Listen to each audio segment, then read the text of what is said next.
The following program is a Creative Magic Network production.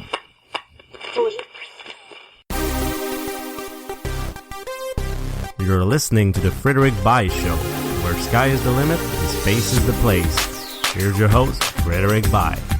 Alrighty, hello everybody. Welcome. Come on and sit down. Relax, put your earbuds on. This is the Frederick Bai Show, and this radio podcast is about unleashing your creativity. We talk to experts. We step into the unknown. It is an inspirational, magical, intuitive radio podcast as we chat with charismatic enigmas. Yes, from around the globe. Musicians, singers, radio hosts, business people, everything in between. I am Frederick Bai, the man of the hour, the man with the power to switch to be sour, funky like a monkey. Hey, I sting like a bee, produce sweet honey, and I am pretty. I am your favorite French Canucker, and today we are joined by one of my friend and buddy, one of my favorite people out there, Max Ivy, the famous one, yes, known around the world as the Blind Blogger. I'm doing just fine today. How are you doing, Frederick? I'm doing fabulous. And today, we have a fascinating show because I think we're going to talk about a subject. Actually, I know we're going to talk about a subject that fascinates you. Yes, because that subject is linked to money. Of course it is. Her name is Linda Hollander. She has been featured by Inc. and Entrepreneur magazines as the industry leader in corporate sponsorship. Yes, we're going to talk about sponsors today. And she has over 20 years of experience as a business owner and does sponsorship and business consulting. Her clients and sponsors include Microsoft, FedEx, Citibank, Mattel, Bank of America, Marriott, HealthNet, American Airlines, IBM, and Walmart. You can find her at wealthybaglady.com. How are you today, Linda?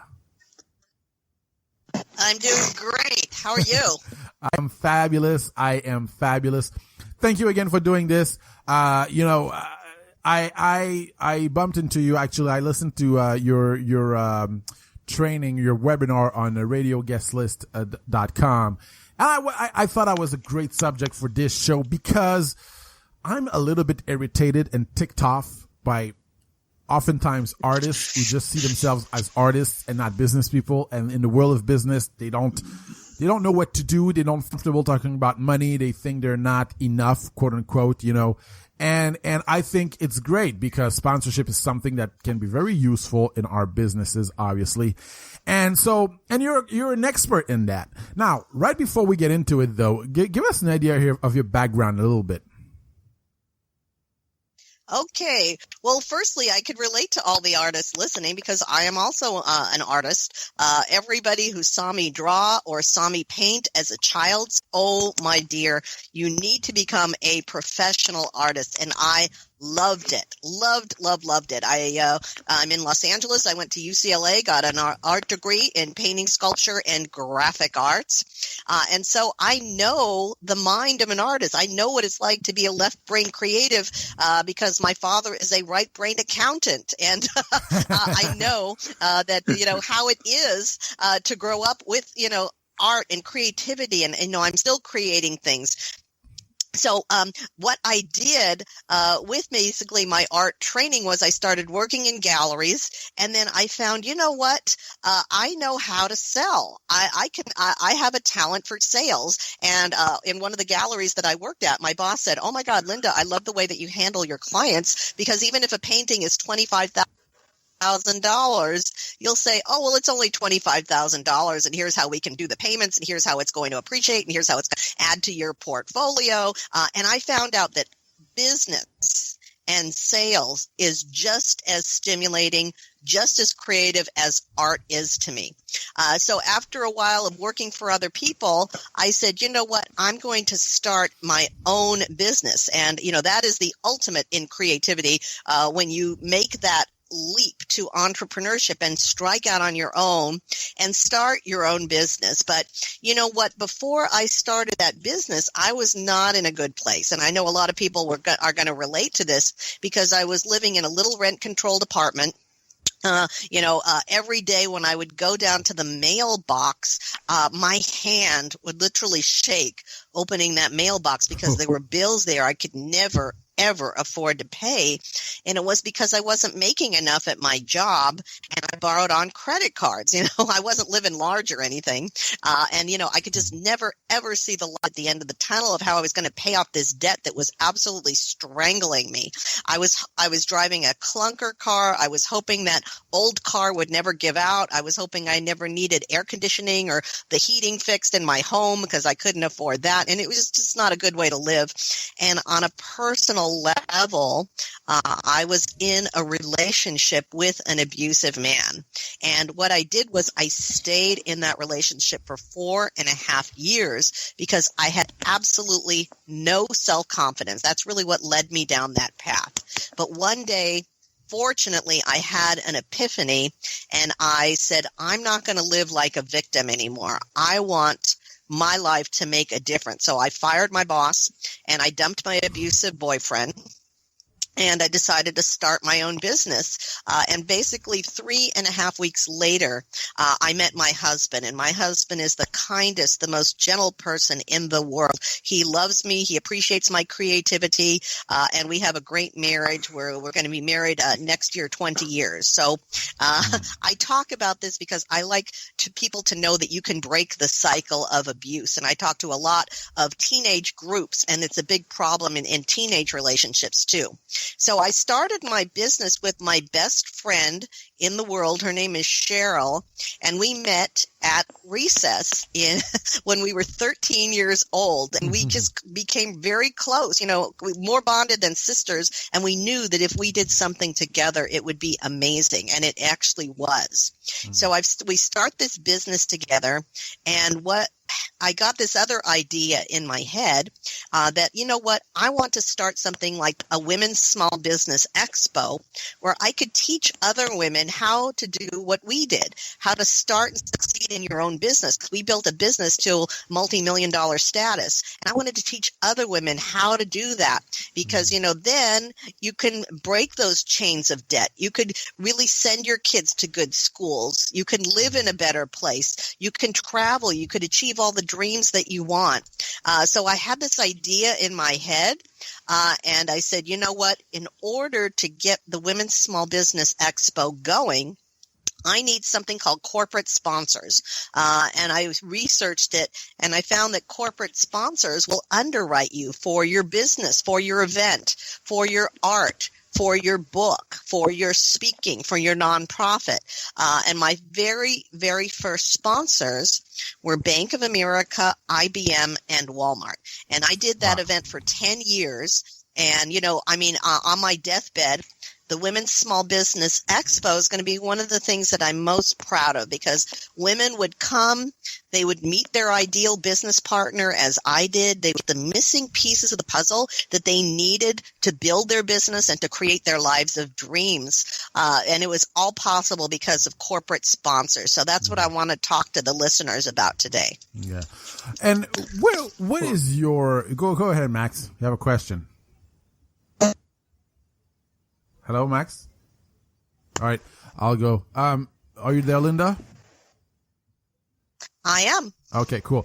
Okay, Linda, let me ask you this. What is the story behind your first sponsorship deal? Because a lot of people listening right now, no, they've never done it. No, they never did it. And you got all these big names behind you all of a sudden, How did it happen the first time? How did you make that happen? Okay. I would love to tell you. Okay, so I live in Los Angeles, California.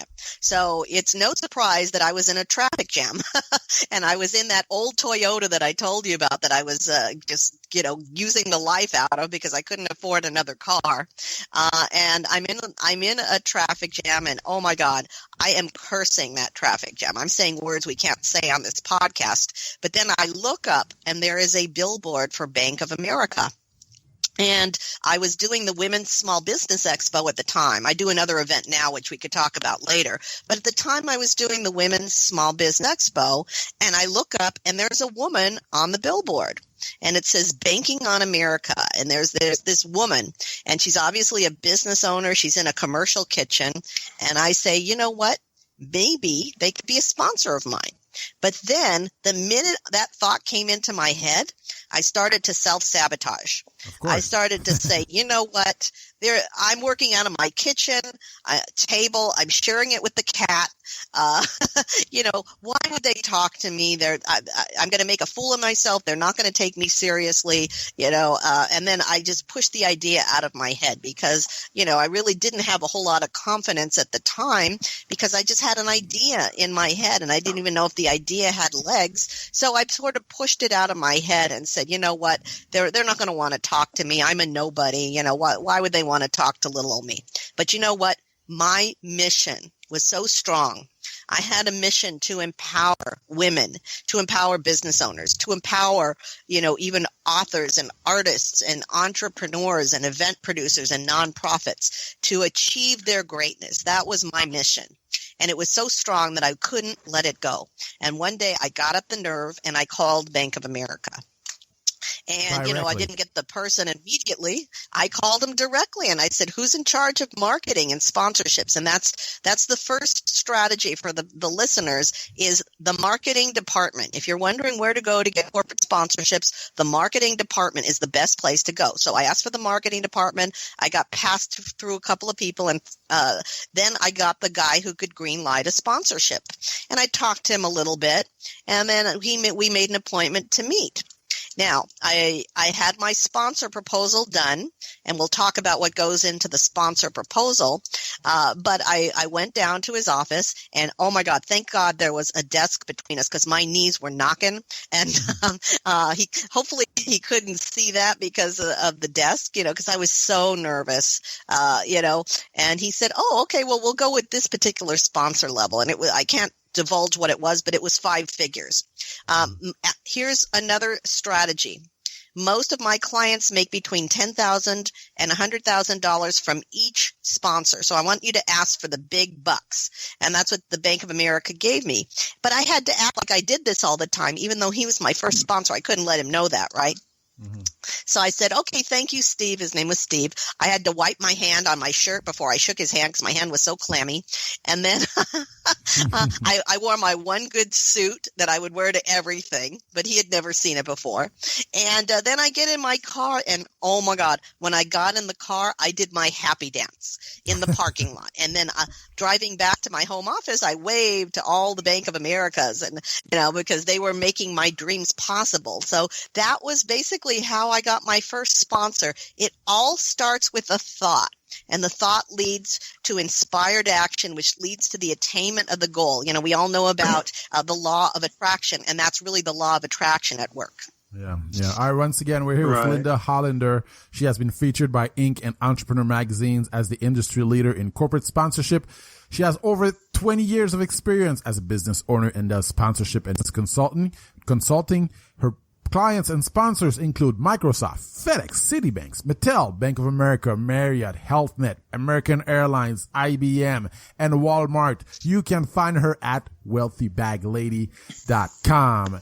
And guys, right before continuing this conversation, all you listeners out there, if you have a passion, something that fuels your curiosity. Well, on top of getting fascinating interviews such as this one straight to your inbox, when you subscribe to our free Creative Magic community, you will get super cool exclusive gifts in return, such as the ebook Happiness Quotes by the Ambassador of Happiness herself, Maura Sweeney, one of our hosts, and also an exclusive conversation with 2 of my favorite people, Alex Okoroji and the blind blogger Max Ivy, as we talk about the influence of friends and college education on our lives, the competitiveness in a crowded field, the importance of business and financial education in arts and entrepreneurship, and more. And also Alex has a special gift for you inside. I promise you will get inspired and entertained.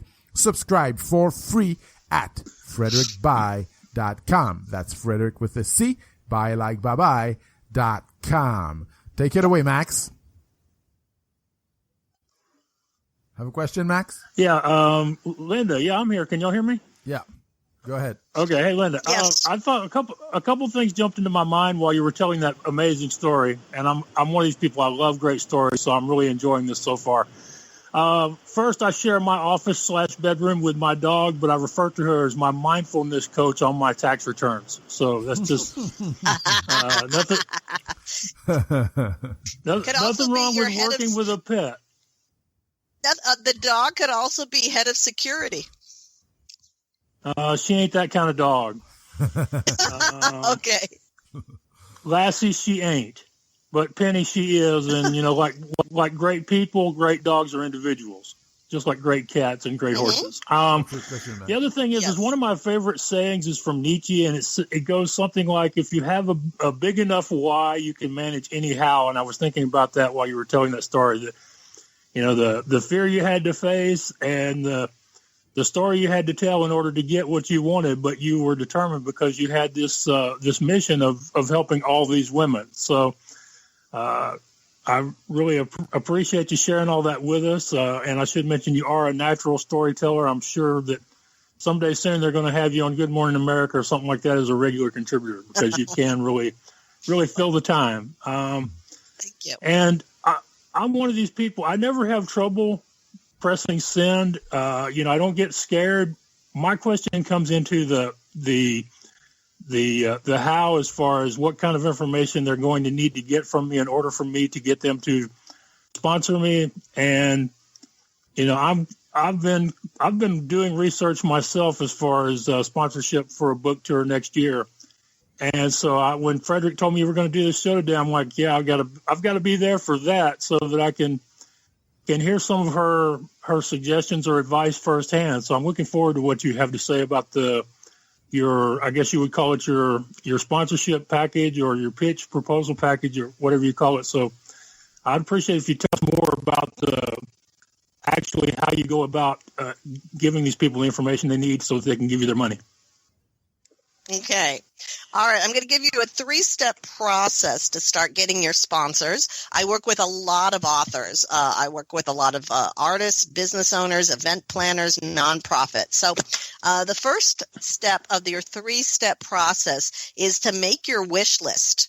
Write down the companies that you would like to have fund you with sponsorship. Now, for what I did when I was working with the Women's Small Business Expo, and by the way, I'm going to be talking about women in the course of our time together today, but the strategies that I'm going to give you are for women, men, anybody. That's just kind of my experience. So I looked at other women's business conferences and saw who the sponsors were.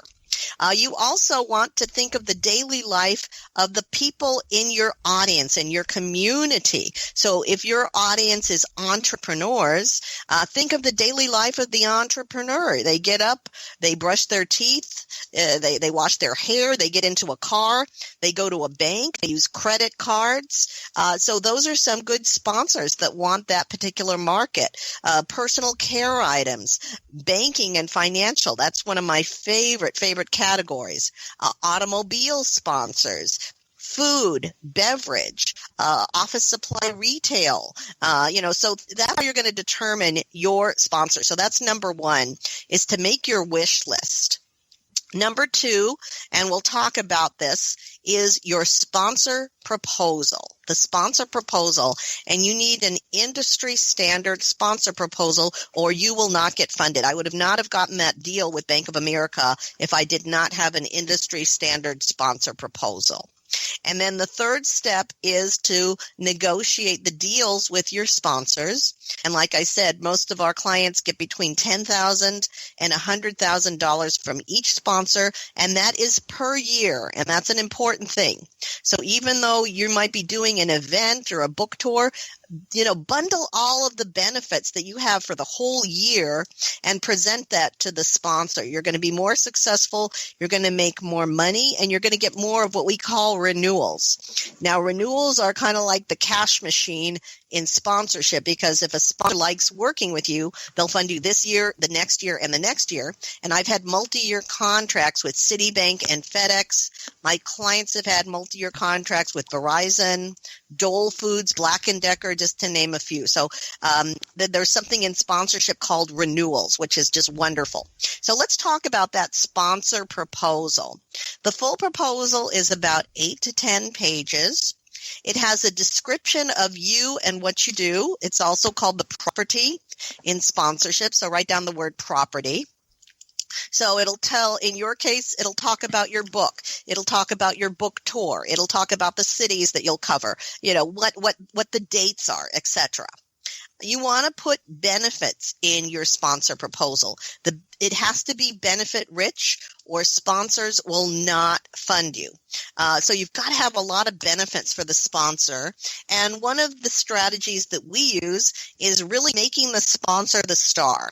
A lot of people, when they approach sponsors, they say, oh, well, here's what I'm doing and here's how great I am and all this stuff. But you want to talk about the sponsor. You want to say, hey, Mr. or Ms. Sponsor, I'm going to educate people about your products and your services. I'm going to grow your customer base. I'm going to increase your product loyalty.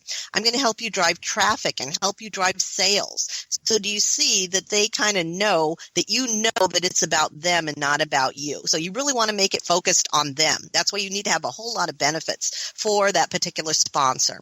You want to have a demographic section, because in sponsorship, demographics are destiny. So in my case, I did a whole lot of research about women business owners. And I found out some pretty compelling things. It's a $10.9 trillion market in the U.S. Women make or influence over 85% of the purchasing decisions in America. Women are starting businesses at twice the rate of men. So do you think that's compelling for the sponsor? Absolutely. So do research on your demographic and your audience. And if you don't have an audience, do research on the audience that you want to build. You'll need a marketing plan in your sponsor proposal. You'll need to tell people how you're going to get the word out about what you do, because they could be part of your marketing plan. If you have testimonials, put those in the sponsor proposal. It's great if other people brag on you rather than you bragging on yourself. And then the last thing that we do that's, different than anybody else is storytelling. So you mentioned storytelling, and you're not the only one who likes stories. You're not sending your proposal to a faceless company. You're sending it to a person, and there is a person that's going to make the decision. So you want to make an emotional connection with your sponsor. I put in my sponsor proposal that I was in the poverty trap and that I was in abusive relationships. And you know what? It's okay. You don't want to just put the pretty bio about your education and your credentials and your awards and all that stuff. That's important, but you really want to get vulnerable. You want to show your humanity, and that's really what's going to get you above the competition. Hey, Linda, I need to stop you for just a second there. I got to tell you, I have a big old smile on my face because I've helped a few people over the last year get booked on podcasts and get more exposure for their work. And the one thing I always teach them is it's all about your story, and you have to know your story before you make your first attempt to do an interview. And so to have somebody as successful as you are to say it's about the story and being vulnerable or authentic or whatever word you want to use for telling them like it is right this minute, that just really gives me a good feeling. So I'm glad to hear that we agree on something that's, in my opinion, crucial to your success of getting accepted, whether it's pitching a guest post or pitching a multi-million-dollar sponsor. Yeah. And you know what?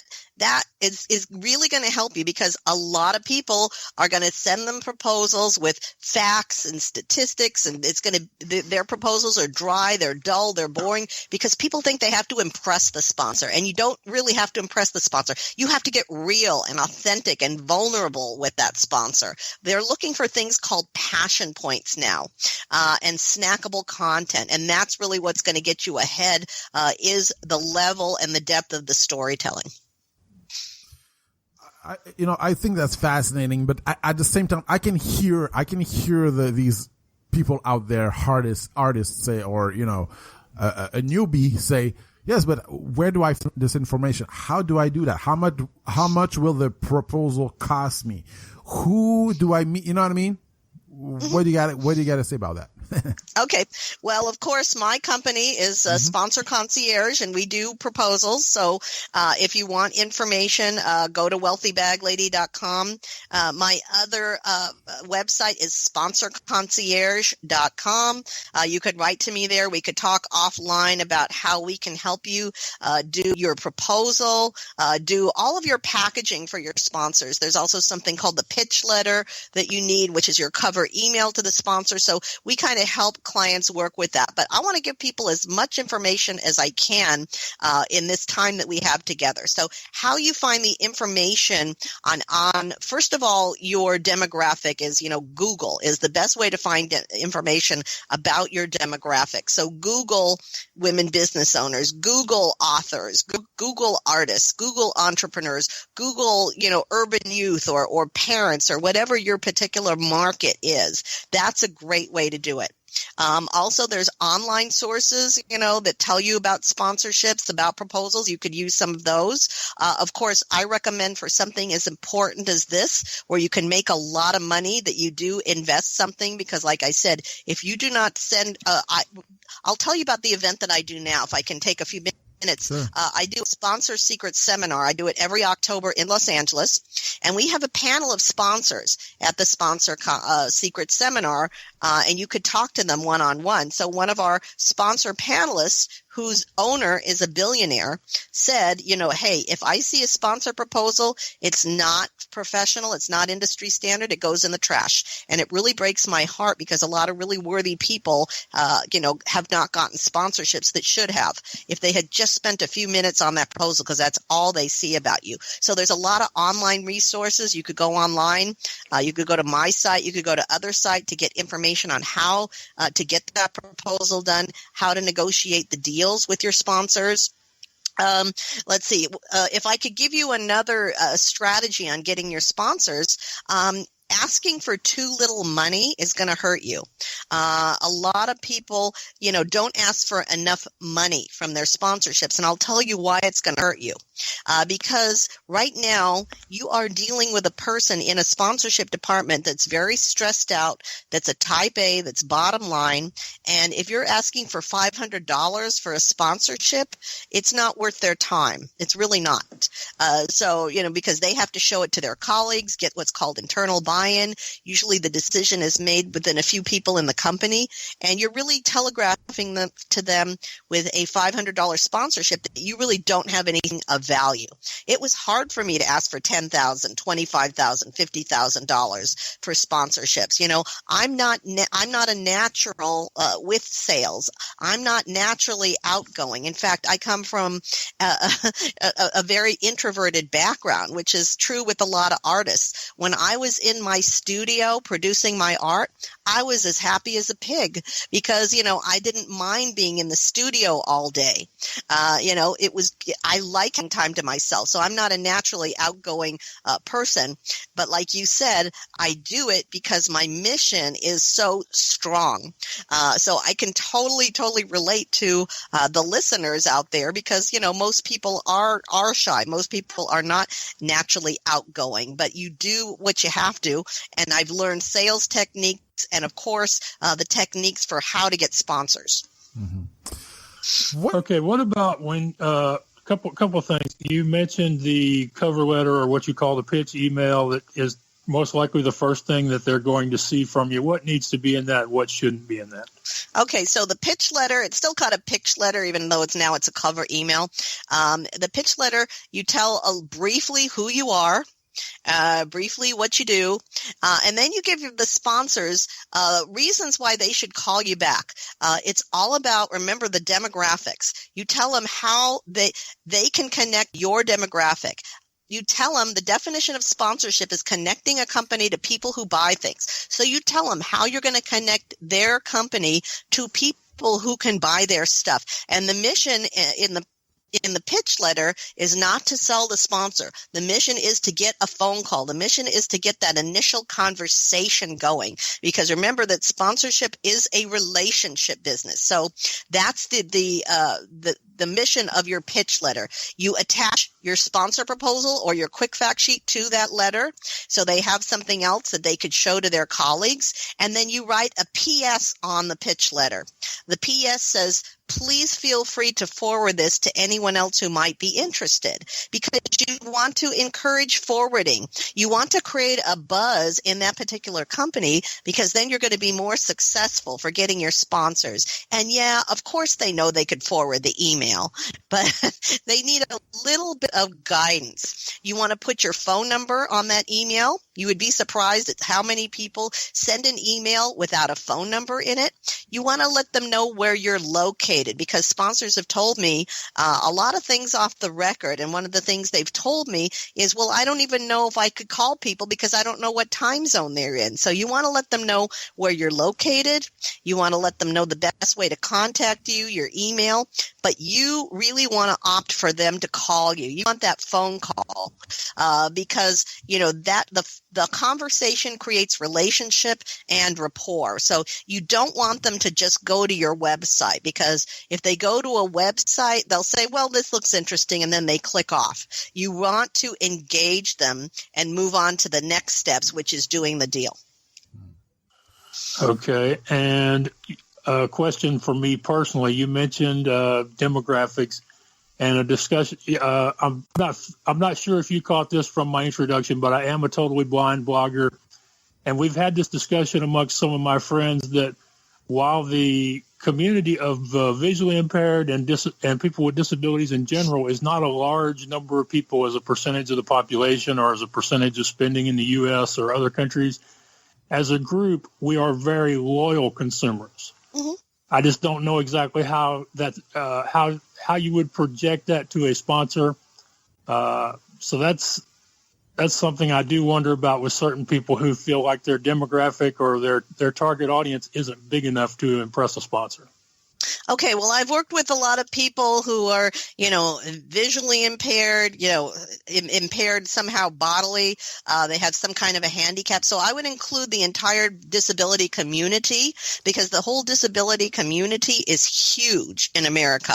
And like you said, they're very, very loyal buyers. So they stick with companies like Apple that have a lot of accessibility features because, you know, once they find a company that really works for them, wouldn't just stick with the visually impaired. By the way, I am also visually impaired because I have glaucoma. You know, so I see, but my vision is a little bit compromised. And so I would, and I've worked with, you know, blind, legally blind, you know, the gamut. So I would incorporate the whole disability community, because that's huge. Yeah, and you are right. Apple is one of the best examples going, because we pretty much overpay for technology because of their accessibility features. Absolutely. All right. Let's say I'm okay. Look, I made my wish list. Let's say, and I come to see you, Linda, and I say, okay, let's set up the proposal. We set up the proposal. We have the marketing plan. We did everything. What is the rate of rejection? Like how many, you know what I mean? What is the rate of rejection? Wow. Well, sponsorship has gotten more competitive than when I started 16 years ago, and I completely acknowledge that. That's why I'm giving you all these tips like the storytelling and how to really get above the competition. The rate of rejection, it's hard to answer because that's not a one-size-fits-all answer. Mm-hmm. A lot of people say, hey, if they approach 10, they get 1, and that's pretty good odds. So, you know, that's what I've heard out there from a lot of people, my clients, you know, and so that's probably, you know, but here's the thing. You can get a no from one department of the company and get a yes from another department. It has happened time and time and time again. So don't always take a no for a no, because, you know, this is your business. This is your mission in life. If you can't go through the front door, go through the side window. Figure out how you can do this, because you know what? We're all taught to have big dreams, but we're really not taught how to fund those dreams. And that's really where sponsorship comes in, because if we ask your listeners, hey, what are your big dreams? Whether it is having a podcast, having a podcast is not cheap. You need money to make it happen. You need capital. You need resources. So that's where the sponsorship comes in, because with sponsorship, you don't have to go into debt like you do with a bank loan. Crowdfunding is also a way to get money you don't have to pay back, but it's kind of a one-shot deal. And sponsorship is relational. You could get money time and time and time again from the same source. And then, of course, grants are good if you're a nonprofit, but then it's also another one-shot deal, and then you'll kind of have to keep starting all over again. So, not everybody's going to say yes to you. That's just kind of the way it is. Not everybody says yes in any kind of sales. How about online businesses? Let's say you want to create an online event. Does that work? Does that, a lot of people Great are question. starting to have online businesses. Yeah, and I have a lot of clients who do online business because they don't want to be tied down to a brick and mortar. They want to be at the beach in Bermuda and still be able to do their business, and it becomes a lifestyle business. And we work with them too. If they want to do that kind of business. I mean, hey, think of Facebook and LinkedIn and Instagram and Twitter. All the big social media platforms out there. Their model is sponsorships. Really, they're paid by sponsors and advertisers because the users don't pay anything. So that's their model, and they're totally online businesses. They don't do live events, and you can't even find where they're located as far as the brick and mortar. It's totally. And you know what? Online, virtual, it's all valid now, because as you know, businesses change so much, and will continue to change. Where your location isn't as important now, because a lot of businesses are not location specific. In fact, they're location independent. Like you could do it anywhere. Yeah. Here's what I'm hearing from you. For all you people out there who are listening right now. Here's what you don't need experience to get a sponsor. Am I right? That is correct. Right. You don't need a big audience. Either. Am I right? Is that right? Well, I'm going to put a caveat on that because, sure. When I started, I had my parents and I had my brother-in-law on my on my email list, and I would have put the cat on there if I could. So I didn't have a following. Nobody knew who I was, but basically, I did work on building my list as soon as I could. I did things like borrowed credibility, power collaborations. I found people with big followings, and I said, hey, if I promote you, will you promote me? And they said, yeah. I got what's called media sponsors. And let's talk about the media sponsors, because you're right. You don't need a list, but I want you to be building your list and building your audience ASAP, because with a bigger reach, you're going to be more desirable to your sponsors. So the way you get media sponsors is the same way that you get the corporate sponsors. You send in the proposal. You talk to them. Okay. What is the difference? It's going to be a different. What is the difference between a media sponsor and a corporate sponsor? One of the big differences is that the media sponsor does not pay cash. The media sponsor is what's called an in-kind sponsor. They give you benefits. It's a trading of benefits. I'll give you an example. I got a radio station, and they gave me $25,000 worth of advertising, and not a dime came out of my pocket. So here's what they gave me. They gave me 30-second spots. They gave me 60-second spots. They gave me sponsor spotlights. And I mean, I was driving once and I heard my radio commercial. I mean, I almost had an accident. So, they had me in the studio. They interviewed me. And that was when I was doing the Women's Small Business Expo. And you know what they wanted for that? They wanted basically an exhibitor booth. So it cost me like almost nothing to give them an exhibitor booth, because I paid for the space already. And they gave, and I got a lot of attendees, but most of all, with that one media source, I got access to 60,000 people. And then when I pitched my sponsors, I said, hey, I've got this radio station and I've got an extended reach of 60,000 with this one media source. So that's how you build up an audience quickly. Wow. Yeah, that's pretty cool. Hey, we got about 4 minutes left. Media sponsors are great. Yeah, I need a spot. This has been so fun. Yeah. So, okay, we got about 4 or 5 minutes left. So tell us where can we find you, and where can we have access to your services? Okay. I got 2 websites, the one you mentioned, wealthybaglady.com and sponsorconcierge.com. Sponsor Concierge is probably the best one because you could do a couple things at Sponsor Concierge. Can I give away something free to the listeners? Of course. Okay, so at Sponsor Concierge, you could get the #1 secret to getting your sponsors. So look at the upper right-hand corner, and you'll get the #1 secret to getting your sponsors, and that is my gift to you. At sponsorconcierge.com, you can also set up a free sponsor strategy session with me. And I love talking to people. I love hearing about what they do. And when I talk to you one-on-one, we could really get into, okay, what do you have to offer your sponsors? What's the right strategy for you? How to get started, how to find the right sponsors, how to keep your sponsors, all that really, really cool stuff. We totally rock and roll together. So on the website, Sponsor Concierge, you could set up a free sponsor strategy session with me, and then you could get the #1 secret to getting your sponsors. Awesome. Last words, Max? Well, I don't know about the listeners, but I will definitely be headed over there to sign up because I have enjoyed talking to you, and I think you have a lot to share.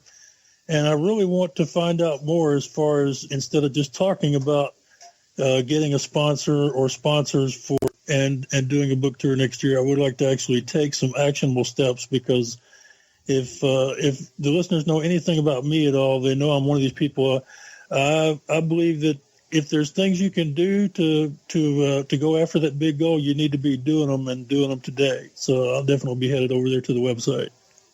Awesome. And look forward to seeing you there. All right. And last word, #1 advice, Linda, to people out there. #1 advice. You have one to say. #1 advice. Yeah. Okay, so the #1 advice that I have to everybody is hold your head up high. Know that you have quality and you have value to offer your sponsors. Know that even if you're just getting started, you can do this. All you need is a great idea. You need passion. Success is living your passionate life and doing it bravely. And I've so much enjoyed talking with you. I've so much enjoyed giving you the strategies to get funding from your sponsors. And I can't wait to talk to the listeners. And I'm really looking forward to hearing about what you do and really getting your success strategies. So go out there and fund your dreams. Awesome. Thank you very much, Linda. Thank you for showing up here, and I really appreciate your time. Thank you very much. Bye-bye. Okay. Bye-bye, Linda. How'd you find it, man? What did you learn? I think the one thing I learned is that you don't have to be famous or infamous in order to get a sponsor. Right. Me too. And that's one thing I learned from the training webinar. I listened to. It's something that's very inspiring. She's a very inspiring individual, and so I really I'm happy about. I don't know. She uplifted my spirit about getting sponsors, basically. You know what I was thinking the whole time. I'm sorry. You know what I was thinking about her the whole time. Go ahead. I was thinking about how much her attitude, her voice, her personality reminded me of Mara, our good friend Mara. Yeah, that's true. At Mara for You. That's true. Yeah, that's absolutely true.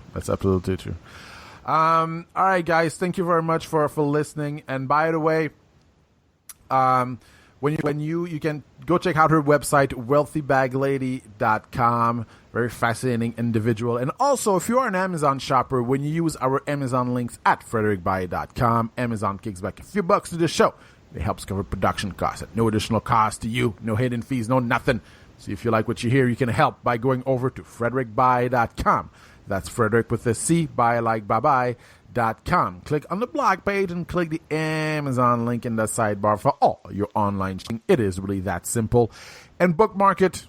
to find it easier. Also, we're looking for new hosts on the Creative Magic Network. It's awesome. It's great. We actually have one new host, and you should hear about her really soon. But if you're a passionate individual, somebody who, if you have a message to share, if you have something to say, and you're looking to start a podcast, so you want to be part of a network, well, go to frederickby.com and click Become a Host, and we can lead you by the hand. We can really lead you by the hand. Also, the Creative Magic Store is open, alive and well. It's designed with meaning, meant to inspire you, tap into your intuition, and add a little bit of magic into your life. You can go to frederickby.com and click Creative Magic in the header. And Max, you have cool stuff in there, don't you? Yeah, both of my books are available for sale over there. Leading You Out of the Darkness into the Light, A Blind Man's Inspirational Guide to Success, comes with 11 actionable exercises that will help you get unstuck and go after your big goal. Also has my email address for email support with that book.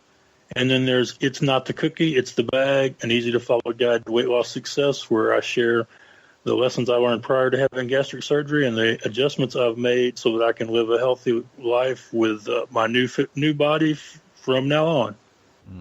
Right. And Max, you're doing this trip. Talk a little bit about that trip. I want to know about it. Yep. On December 20th, I'll be leaving Houston for New York City. I'm one of this year's 24 winners of the Amtrak Riders in Residency program.